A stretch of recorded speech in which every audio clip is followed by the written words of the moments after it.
Now I'm going to get a couple bolts in here, and that's another thing I'm going to talk about briefly. You need a bolt that's a 1/4 20 thread, 1 1/8 long.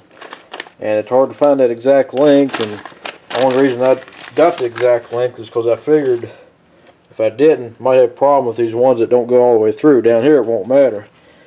So I was able to find had to get stainless steel bolts with the lock washers on it. So that's the way I'm going to do it here. Be a bolt with a lock washer like this. So see that'll work perfect. I think 1 1/4 bolt would work, but I wanted to get exactly what it called for, so that's the way I went on it. Okay, so I looked at my check chart here. Crankcase cover oil sump bolts 1/4 20 by 1.25. So apparently either one will work, but what I came up with online was 1 1/8". So it's up to you, whatever you can get. I still recommend getting the actual Briggs and Stratton bolts. That way it's an exact OEM replacement, but you know, you're looking at it quite a bit of an expense just for bolts. If you buy the the original bolts like that. This crankcase cover is actually for an IC. It's not an actual Raptor 3 crankcase cover, but it's basically the same thing. So, okay, they're all tight. Now we can, if you can move the crankshaft a little bit, you're good. We got just a little bit of play. Would normally have a little bit more than that, but I figure that bearing's holding the crankshaft a little bit. But it is a movement there, so it shouldn't be a problem. It still spins so easy. If you put this cover on, you can't get the crankshaft to spin.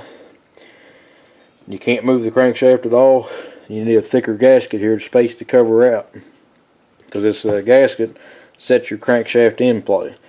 If it gets tight, when you tighten this up, that's what your problem is. Okay, so now the whole bottom end is ready. Now we just got to set the valve clearance.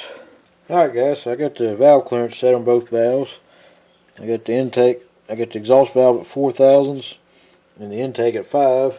And if you put a 5 in the exhaust, it's real tight. If you put a 6 in here, it's real tight. So I figure they're right in between 4 and 5 and 5 and 6 thousandths on there. So it's basically perfect. And these are new valves and new lifters and new camshaft. So I had to grind the valve stem quite a bit. A lot more than I normally would. And I went with the factory style retainers for both valves. If you're upgrading the valves, you want the keeper type. It's got the 2 little keepers on there and then the retainer clip for real high RPMs. But for what I'm doing, this should hold up fine, especially with the stronger spring tension. Alright, so I got the valve spring compressed. Give you an idea of how much it's compressed. Both springs are the same on this. I'm going to do the intake valve first. And I got this set so I can put it in there, then catch it, and then pull it back out. Okay. Alright, so the valve springs are in. I didn't show it all on the camera. It's kind of hard to show everything. So now we're ready to put the head on it. There's been some talk about these copper head gaskets where you have to use a sealant on them or not. And most people on these small engines like this aren't, but on like a multi-cylinder engine they recommend it. So that's what I'm going to do there. And the bolts, I bought brand new bolts. And if you go with Briggs and Stratton brand bolts, you're going to be paying about $5 or $6 per bolt. So I got all these bolts for about the same price as one bolt. You know, not quite, but anyway, I got 3 long bolts that go here, here, and here around your exhaust valve, and the other ones are your shorter ones. So I got 2.5 inch and 2 inch, 5/16 18 thread. So that's what goes on this. So like I said, I'm going to put a little bit of oil in that cylinder just to make sure it's got plenty of oil, and it'll be good to go. No, it's not a score mark, it's just a little piece of dirt. Alright, so I really got to do more than one thing at a time here. I got to put the shield on too, because the 3 head bolts hold it on. And these are flange bolts, just like the factory head bolts. They're grade 8, but for safety purposes, I recommend using Briggs and Stratton bolts instead of aftermarket bolts like this. But do it at your own risk. You can see you got 3 long bolts right here. Now I'm going to torque all these down. Okay, so I ran into a problem. these 3 long bolts won't go in no more than that. They bottom out. And it's just these 3. All the other ones went in. So I compared the new bolt to a factory Briggs bolt here, and there's 2 differences. First of all, the shank part's different, which I don't think would really matter. I think what's happening is we're bottoming out here on this thread here. I first thought it was the thinner head gasket, but now I don't think it is. So now I got a decision to make. Use 3 old head bolts, or just use 3 of the short bolts here in place. Which I think it'll be alright myself, because a lot of your older engines didn't have that longer bolts. I think that's what we're going to do. If it causes a problem, then we'll change it out later on. But I want to keep everything matching for one, and I want all new head bolts in it. So that's what I'm going to do. Let me get all these torqued down to spec. I'm just going to do it off camera. You just go in a crisscross pattern.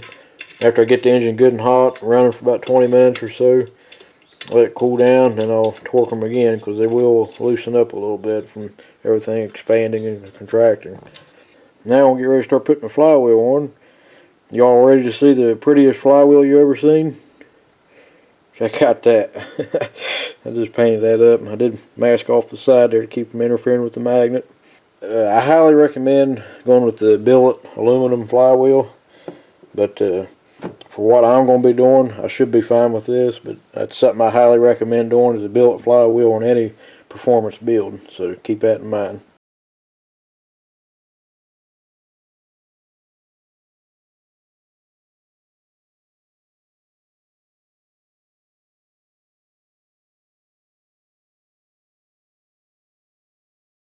Alright guys, I made a mistake here. I forgot to put this shield on right here. Bolt on, you gotta have the flywheel off to do it, and I already painted the part you see black. But it's probably a good thing I did. The keyway broke. It did act like it didn't want to go in right on the keyway, on the crank or the flywheel, so they must not be the right ones. So I'm just going to put a stock key in it and see how it does. I can always change it later, or lap this one here and put it together without a key, then measure the degrees and do it like that. So we'll figure out something. So I just want to make a little note there that don't forget to put that on. I've done that before too. Okay, so I forgot to put this little shield here on the coil. All this does is help direct air to the cooling fins.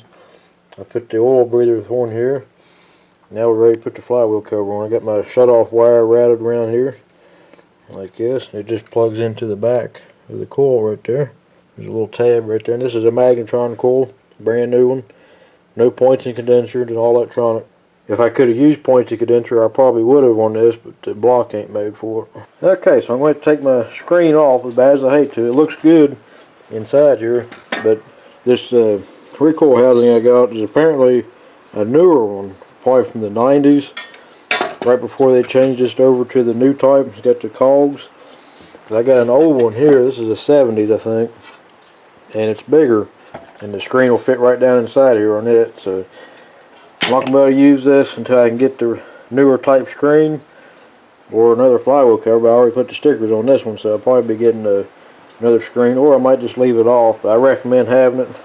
It's easy to get a finger caught in the fins or something. So alright, so I'm going to go ahead and put oil in it, just to make sure I don't forget about it. It'll be one thing off of mine. Notice my metal here looks pretty good. I'm going to fill it up until it's about halfway up the threads. Like I said, I'm using Haviline 30 weight.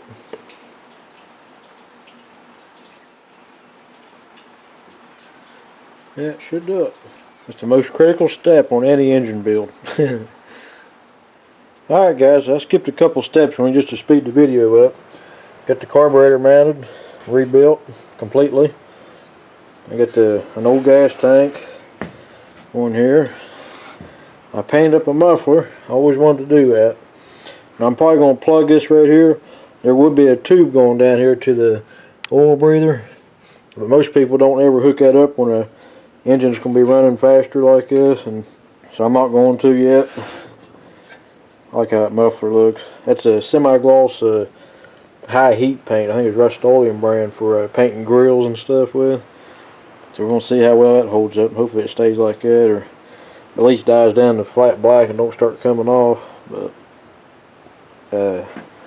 I do need to get an air breather for it. I think I got one. I just got to find it and go from there. And it still looks good like that, but it would have looked better with that screen in there. But also, don't forget, if you don't run a screen, you still got to put your bolts or your screws in there. There's 4 of them. Get at least 2 of them in there just to hold that plate on there that holds the ball bearings in there.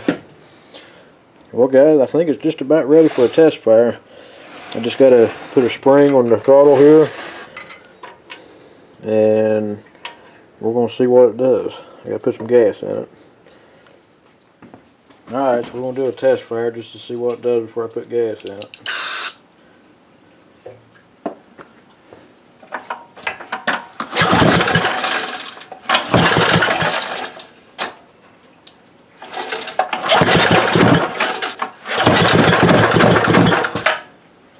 Trying to. Alright, so I got gas in it.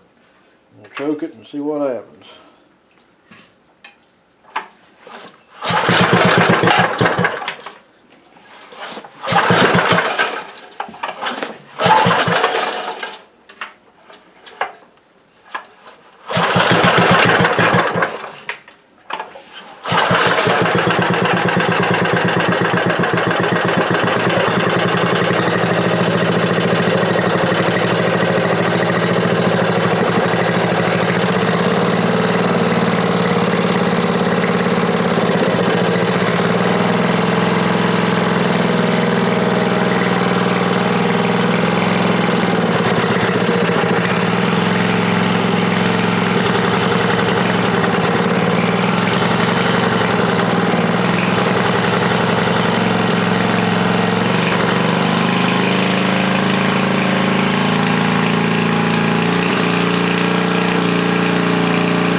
Well, guys, it seems like it runs pretty good. I'm happy with it so far, and that muffler is a little loud. It likes to backfire and pop without that baffle in it, but that's to be expected.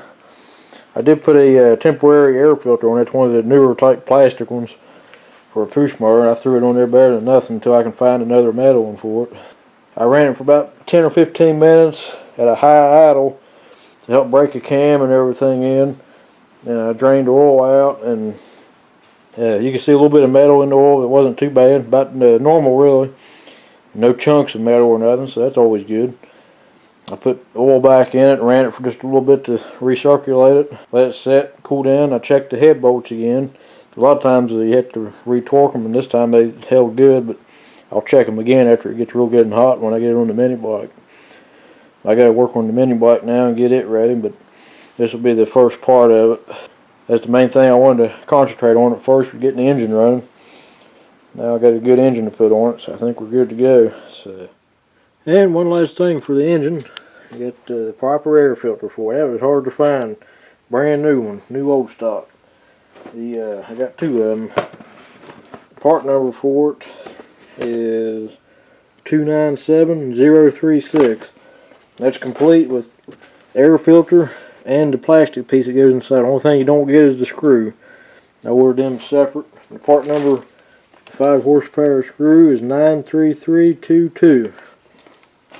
So So that's that. Now I feel happy. I wish I didn't have them chips right there, but I can probably touch them up with a Sharpie so they won't stand out too bad. But I think it looks a lot better now. And a lot of people probably want to tell me that I should have went with a Mikuni carburetor or something like that, but I'm not going for a actual race engine. I'm just building something up that's a little bit beefier than a stock engine, and I want to keep it stock looking as much as possible.